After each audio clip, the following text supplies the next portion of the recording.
Hello, everyone. So, welcome back, and we are going to continue our discussion on our module entitled Understanding Issues on Gender and Multiculturalism. And specifically for this last topic, we will be talking about feminism and LGBTQIA related activism. So, let's go. Okay, so we go first with feminism. So, feminism, in its strictest definition, is the belief in social, economic, and political equality of the sexes. Although largely originating in the West, feminism is manifested worldwide and is represented by various institutions committed to activity on behalf of women's rights and interests. And one of the usual misunderstanding on feminism is that feminism is equal to misandry. Misandry being the oppression and disempowerment of men. And that is not true. Feminism really is rooted by its basic definition on gender equality, that both sexes and all types of gender would have the same access to all resources and power in society. It just so happens that historically in society, females always have the disadvantage and females are always in the margin. So therefore, they are empowered and they are the ones who are receiving more privileges in terms of what the feminism is fighting for. So there. And I understand that feminism is a very touchy subject sometimes because it could get you into some arguments with people and but again, going back to the main definition of it, it's really all about gender equality. Okay, so basically, when you talk about feminism as an activism movement, um, there have been four major waves that we've seen in terms of how feminism has grown historically. Um, and of course, this waves of feminism has been studied by Western scholars. So you would notice that the events that are happening that push these waves of feminism are very American centric. But later on, we will discuss about local issues of feminism. But let's just look into the general idea that comes with the four waves of feminism. Okay, first let's look into the first wave of feminism, which happened in the 19th to the early 20th century. So, what were the issues that plagued gender inequality during that time? So, one, females during that time were not allowed to own property, they were not allowed to accomplish contracts, and then married women could be owned by their husbands as if they were slaves. And one of the landmark things that were addressed by feminists during that time was the right of women to vote, which they didn't have that time. So suffrage is one of the major landmark achievements of the first wave. This was the one of the things that they were fighting for during that time, the right for women to vote, which they weren't allowed to that time. And of course, this wave of feminism was successful. Women are now allowed to own property, to establish contracts. There's now denouncement for treating wives as slave, and of course, women were allowed to vote for people in public positions. And now let's go to the second wave of feminism, which happened in the 1960s to the 1980s. Now, this is where the mantra, the personal is political, has been established. So, if you haven't heard of that mantra before, it means that the things that we do, even in our most private and the individual lives, contribute to the overall political climate of our society. So basically, that is what the personalist political means. Okay, so what were the things that they were fighting against during that time? So one, they were fighting against traditional oppressive gender roles that were attached to females. They argued that the female identity during the time, and sometimes we still see that nowadays, that it is lost in childbearing and homemaking, and therefore the goal is to be able to break gender and sexual stereotypes, to emancipate them from unpaid care inside the house, and make them a part of economic productivity in society.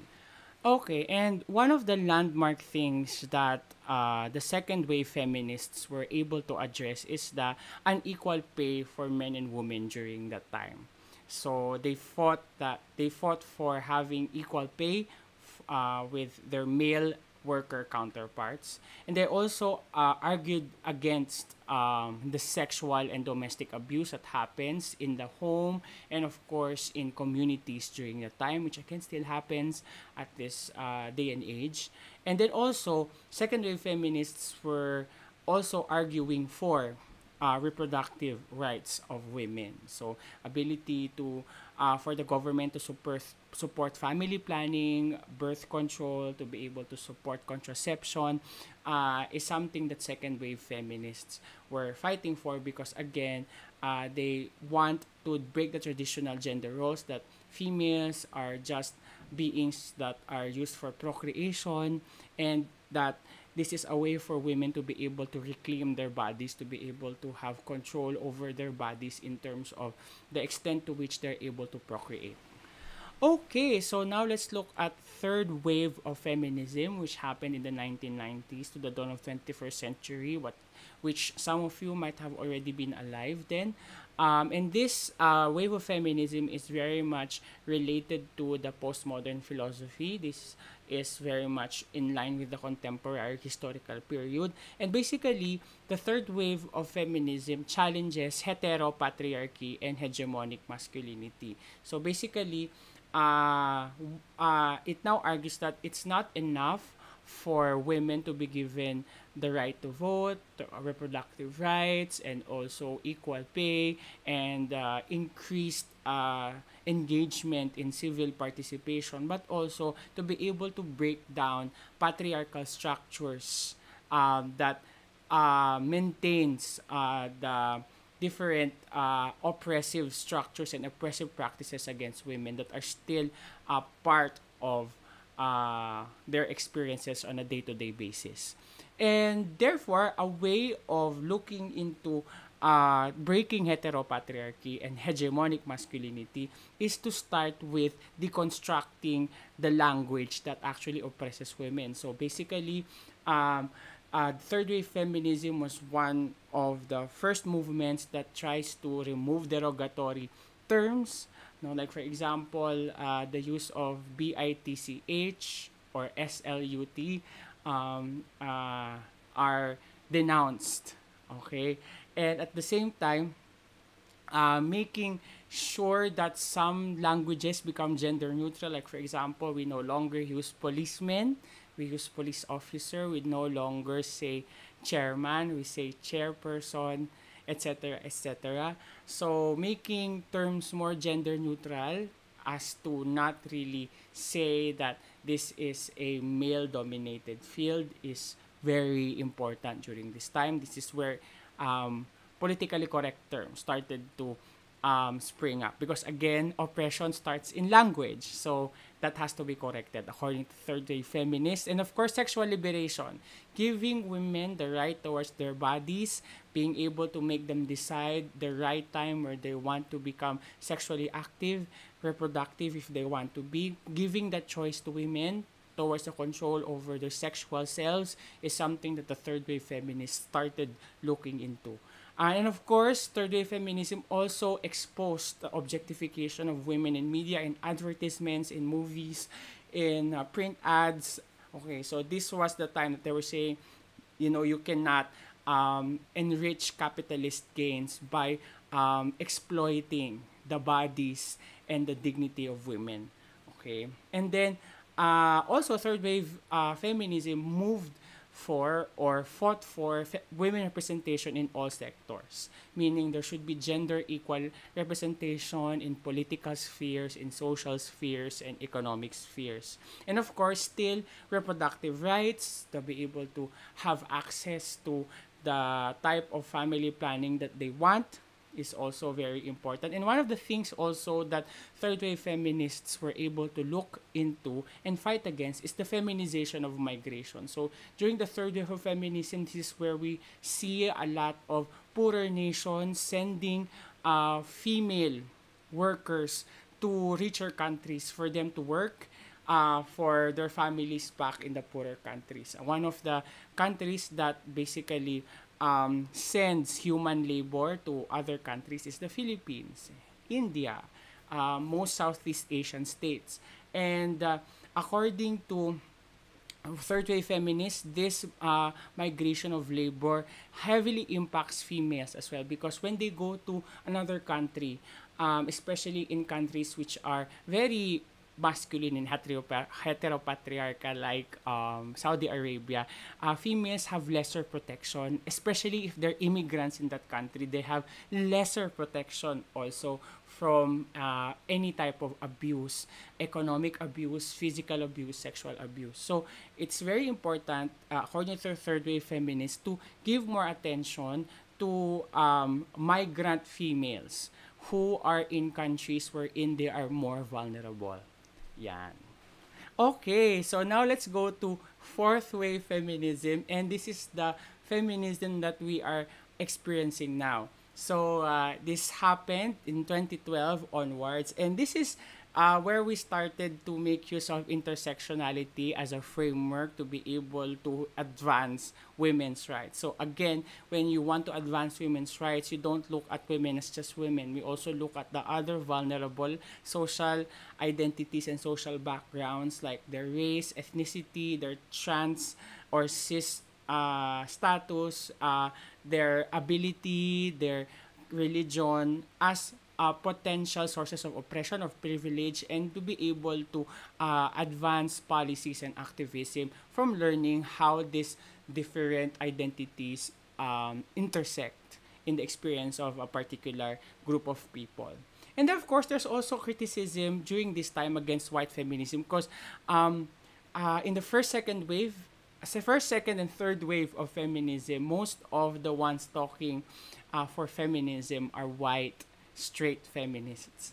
And again, when you look at intersectionality, if you maintain white feminists to represent the whole of feminism, there is a danger that issues that are related to being a black female, or being an Asian female, or being a trans female, or being an ethnic minority female might not be represented. And also, another criticism against white feminists is that in their way of representing females in their specific platforms, they may also contribute to the oppression of other vulnerable minorities there. And at the same time, this is where we see a lot of activism happening in social media. So I guess you've experienced the hashtag #MeToo movement that has been started, I think, 2 years ago. Yeah, 2 or 3 years ago. And this is a way for women to reclaim their spaces in social media, to tell the stories that have been long hidden because of fear of patriarchal repercussions or consequences of speaking up. This reclaiming of their space in social media is a way for females to be empowered to tell their truth, to tell their stories, to reclaim their dignity, to reclaim their power that has been lost because of years and years and decades of oppression, whether it's overt oppression or covert expression under the guise of heteropatriarchy and hegemonic masculinity. And of course, in the Philippines, we also had a minor viral social media activism movement, which is hashtag babae ako. And another thing about fourth wave feminism is there is also an increased movement for body positivity. So we don't only take care of females that are skinny or of the right weight, but we also understand that we only don't just accept our femaleness or their femaleness, but also accept whatever bodies they find themselves in, or they maintain, or they have. And then also, one of the things that fourth wave feminism is trying to fight against is the rape culture, that the catcalling, the heteropatriarchal structures that try to rationalize, no, boys will be boys, that kind of narrative. These are the narratives that the fourth wave feminists are trying to fight.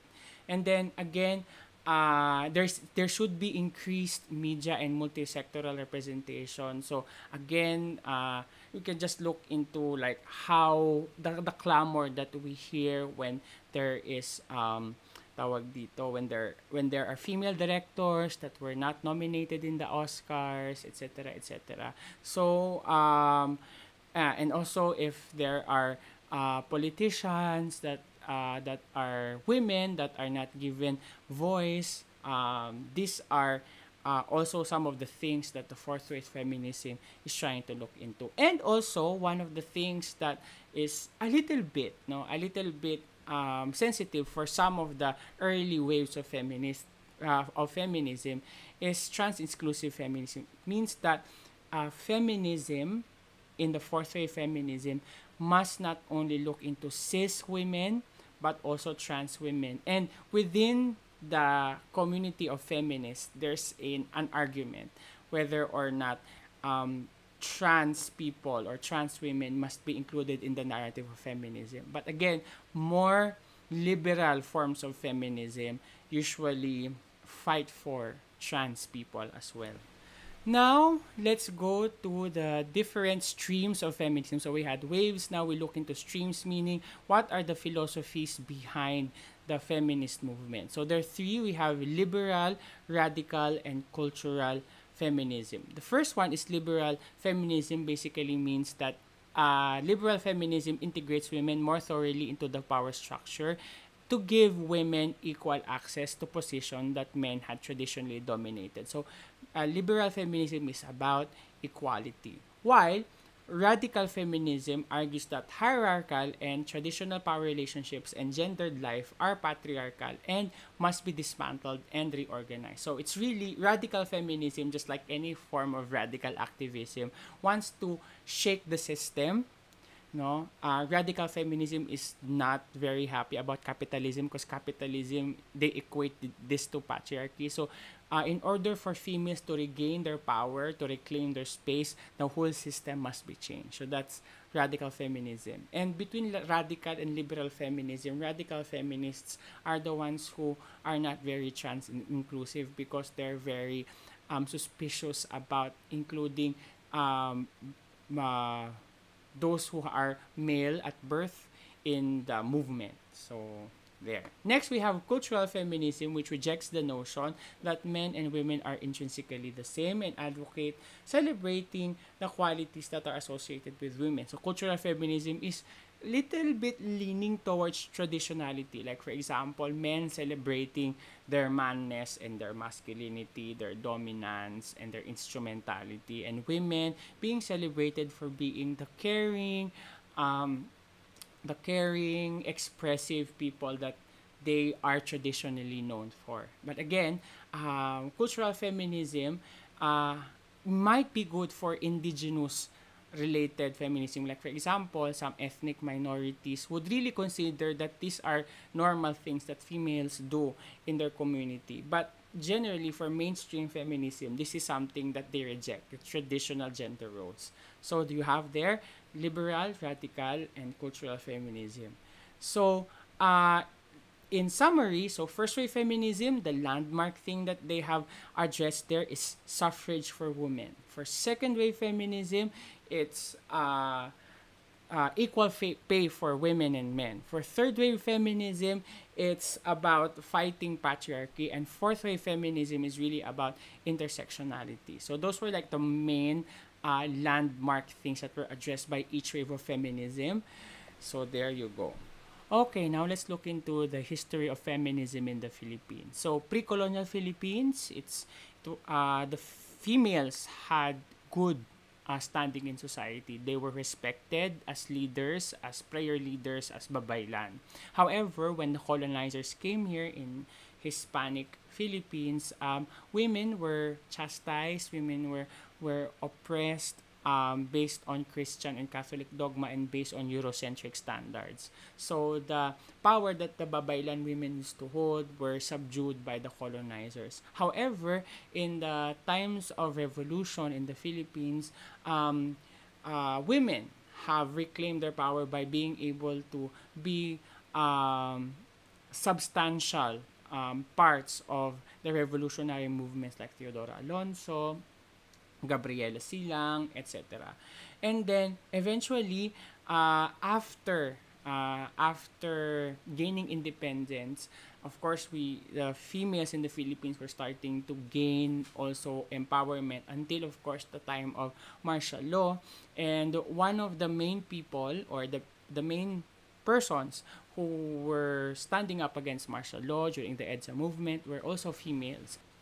And of course, in the Philippines, our main political party for women's movement is Gabriela. It has been established in 1984, and it's still a very relevant party in terms of trying to advance the state of women's welfare in the Philippines up until now as part of the House of Representatives, the party list representatives. Okay, so now let's look at LGBTQIA plus activism. So, in the early 1900s, being LGBT has been highly criminalized and marginalized in American society. And there have been many LGBTQIA related movements, such as the homophile movement. Basically, the homophile movement is being able to create publications to be able to expose the stories of LGBTQIA people during that time. But the main historical event that put forth LGBTQIA activism in the States, in the West, are the Stonewall riots. So basically, the issue there is that there's a there's an inn called the Stonewall Inn, and usually that is where trans people and gay people congregate. Now, that is also where during that time, police came and kept on harassing them, kept on criminalizing their behavior, kept on arresting them. However, one time, one of the drag queens have had it, and then they started to throw the stone towards the policeman, and there was a standoff, and the rest was history.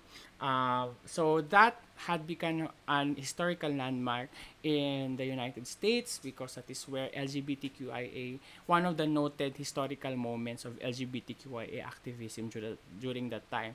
I will append a summary video of that Stonewall riot history together with this module.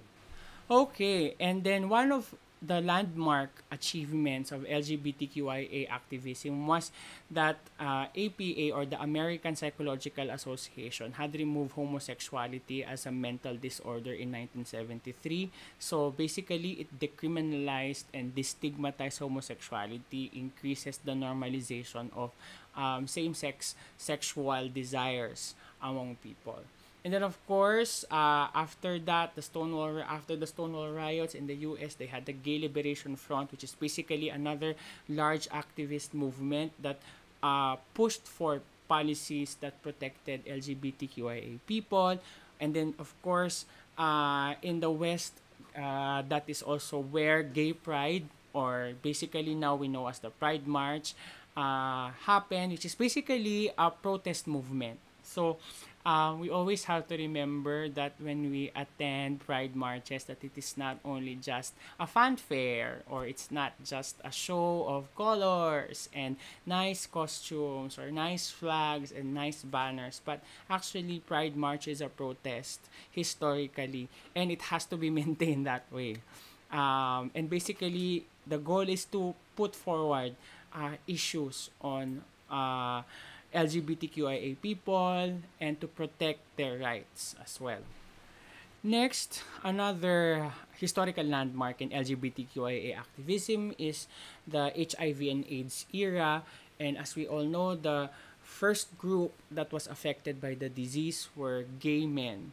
And we see here a lot of issues that gay men faced during that time. They weren't put as a priority for policy making because they were not straight people.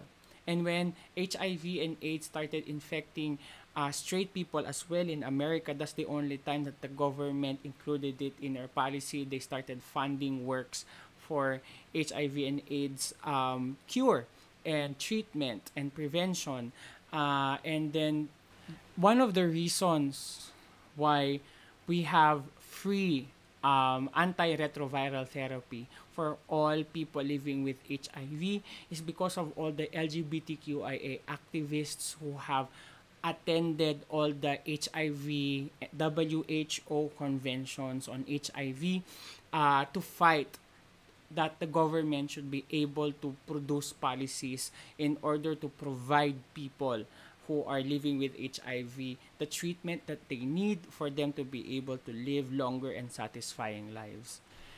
And as we go closer to the present, we see a lot of countries adopting anti-discrimination laws to protect LGBTQIA people. And at the moment, we have 28 countries all over the world who are for same-sex marriage. And there is now increasing political and media representation in LGBTQIA. So more LGBTQIA characters in movies and stories, and their stories are being held as protagonists, as main narratives in the story. And later, in the 1990s, the theory on queer theory also has been proposed, and basically, this is where we get the knowledge that gender is not male or female, but actually gender is a spectrum. This increased the acceptance for trans people. This increased the acceptance for bisexual people, for questioning people, for bi-curious people, for pansexual people, for people with asexuality, intersex people. So queer theory as an academic and scholarly and philosophical movement gave justification for those that are not part of the black and white, structures of sex and gender and sexuality. And queer theory is one of the bases why we already have the gender-bred person. That, again, going back, gender, sex, and sexuality are not categories, but are actually part of a spectrum. And, of course, there's embracing of gender fluidity. And, of course, queer theory also justified for agender people and gender queer people. So there. Okay, so let's now look into the LGBTQIA activism history in the Philippines. So as I have discussed before, in pre-colonial Philippines, trans individuals or two-spirit individuals, those who have male and female gender expressions, they were revered as, holy in society. However, when the colonizers came, the Spaniards came and christened us with Catholicism, LGBTQIA activities were shunned by society. And this pulled through during the American and Japanese occupation, and even, in the 1900s in the Philippines. And then, LGBTQIA activism, political movements has been further intensified in 1992 when the Lesbian Collective was formed to advance policies to protect lesbian people and other LGBTQIA people. And then, of course, the birth of UP Babaylan in UP.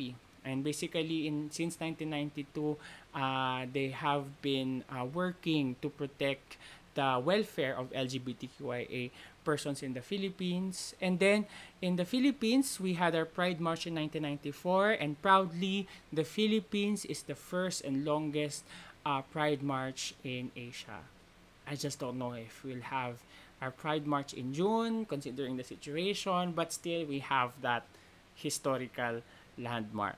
And of course, based on my discussion from the last sub-module, Ladlad Party List was not allowed to nominate itself as one of the party list representative in the Philippines because of moral reasons. So again, that's a loss in terms of LGBTQIA advocacy in legislation, because again, that's one voice that is not represented in the House of Representatives.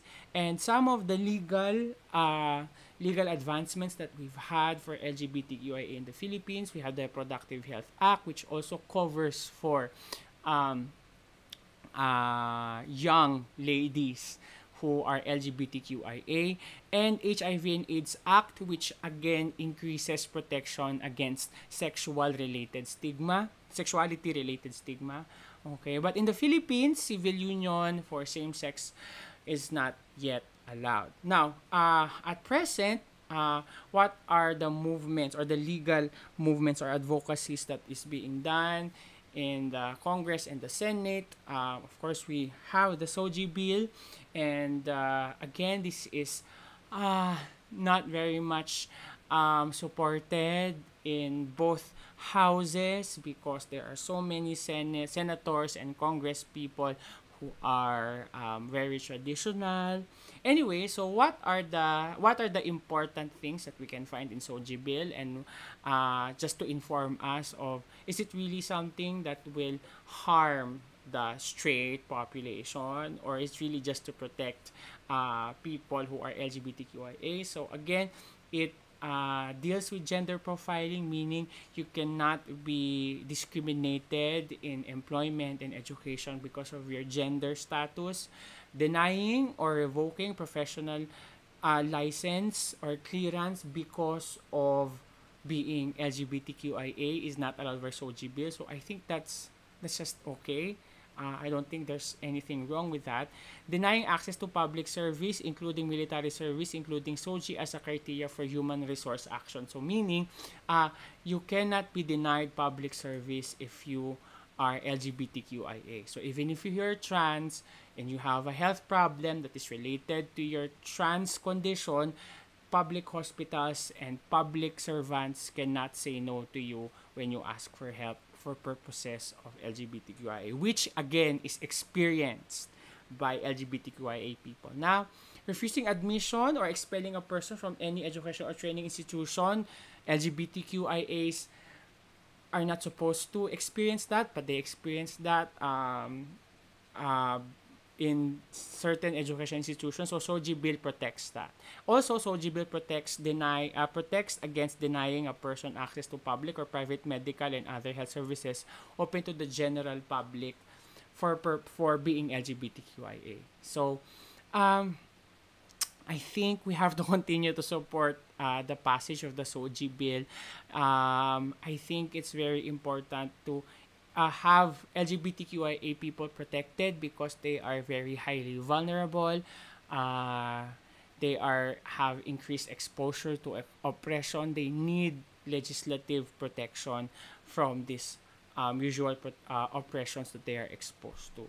So, that is the end of our lesson on understanding issues in gender and multiculturalism. I hope you learned a lot, and I hope you enjoyed our class. I know these lessons that we've had for the past few weeks online would have been better delivered on a face-to-face basis, me getting your opinions firsthand and more synchronous than this, but this is what we have right now and we really have to pull through. But I hope that even if this class ends, you don't stop learning, you don't stop advocating for gender equality and also cultural sensitivity and cultural pluralism. I hope that when you graduate and you become part of the workforce, you become a very staunch advocate against any form of marginalization and oppression based on the philosophies that you believe in.